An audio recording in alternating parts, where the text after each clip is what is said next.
এখানে আমি আলু ফুলকপির তরকারি করব, তার জল গরম বসিয়ে দিয়েছি। কপিটা একটু ভাপিয়ে নেব, একটু নুন আর একটু হলুদ দেবো জলের মধ্যে। যে ফুলকপিগুলো কেটে রেখেছি, কেটে ধুয়ে এটাকে দিয়ে দেবো, একটু নুন দিয়ে দেবো এখন। এবার আমি জলের মধ্যে ফুলকপিগুলো দিয়ে দিলাম গরম জলে। একটু একটু ভাপিয়ে নিলে খুব ভালো হয়।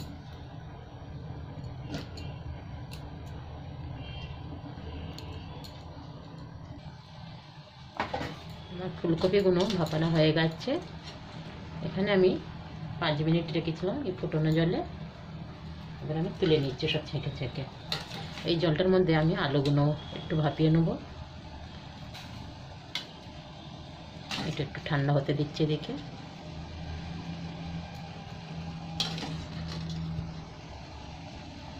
এই জলের মধ্যে আলুগুলো আমি দিয়ে দিলাম।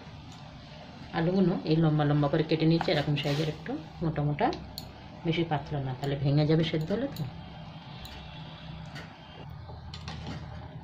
এখানে আমি আলুগুলো তুলে নিলাম। আলুগুলো হাফ সেদ্ধ করেই নিই। এবার একটু তেলে ভাজবো। এই জলটা আবার ফেলে দিলাম, দিয়ে কড়াটা বসিয়ে দেবো। এখানে আমি ফুলকপিগুলো ভেজে নেবো। তেলটাও ভালো গরম হয়ে গেছে, অল্প অল্প করে দেবো ফুলকপিগুলো।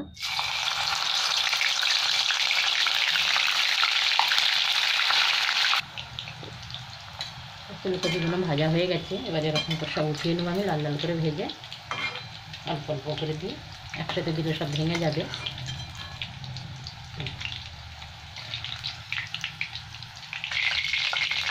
এখানে আমার ফুলকপি ভাজা হয়ে যাচ্ছে। এই তেলের মধ্যে আলুগুলো ভেজে নেবো এরকম লাল লাল করে। এবার আলুগুলোও দিয়ে দেবো।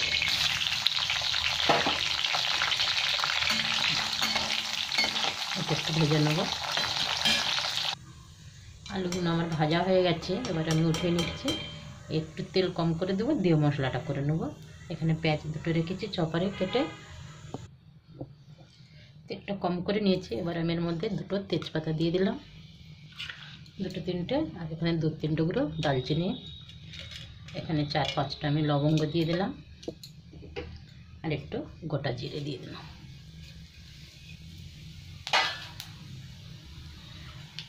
এটা একটু ভাজা হবে, তারপরে পেঁয়াজ তুলে দেবো আমি।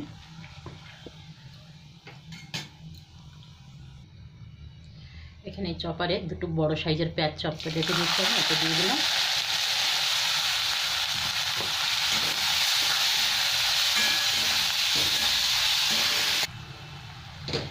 এখানে পেঁয়াজটা একটু ভাজা হয়ে গেছে, এখানে একটু আদা বাটা দিয়ে দিলাম।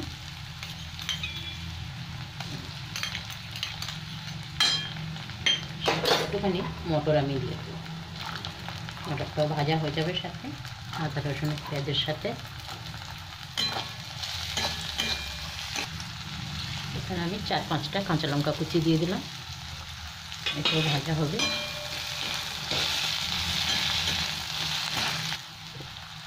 এখানে আমার পেঁয়াজের তেল ছেড়ে দিতে। এবার আমি এক এক করে শুকনো মশলা দিয়ে দিলাম। এটা কাশ্মীরি লঙ্কার গুঁড়ো, এখানে একটু হলুদ দিচ্ছি, অল্প একটু জিরে পাউডার, এখানে ভরে 1 চামচ ধনে পাউডার দিয়ে দিলাম। মশলাটাকে খুব ভালো করে একটু ভেজে নেবো আমি। শুকনো মশলাটা আমার ভালো ভাজা হয়ে গেছে। এবার আমি টমেটো দিয়ে দিলাম, দুটো টমেটো ভেতরে একটু দিয়ে দিলাম চপারে চপ করে। টমেটোটাও ভালো করে ভেজে নেবো আমি। এখানে একটু আমি নুন দিয়ে দিচ্ছি, আর একটু বিন নুনও দিয়ে দিলাম। এখানে বিন নুন দিলে স্বাদ হয়, খুব সুন্দর তরকারিটা স্বাদ আসে। এখানে গরম মশলা বেটে রেখেছি, দিয়ে দিলাম। নেবো আমি, ভালো করে কষিয়ে নিলাম। তারপরে ফুলকপি আর আলুটা তুলে দেবো। এবার আমি ফুলকপি আর আলুটা তুলে দিয়ে দিলাম। সাথে আমি ধনে পাতাটাও দিয়ে দিলাম। তরকারিটা আমার প্রায় হয়ে এসছে। সাথে একটা টমেটো কেটে দিয়ে দিলাম।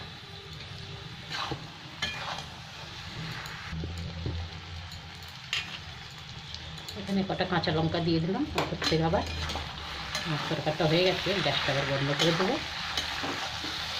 কটা ভাতে রুটির সাথে, রুমালি রুটির সাথেও ভালো লাগে, পরোটার সাথেও ভালো লাগে এই তরকারিটা।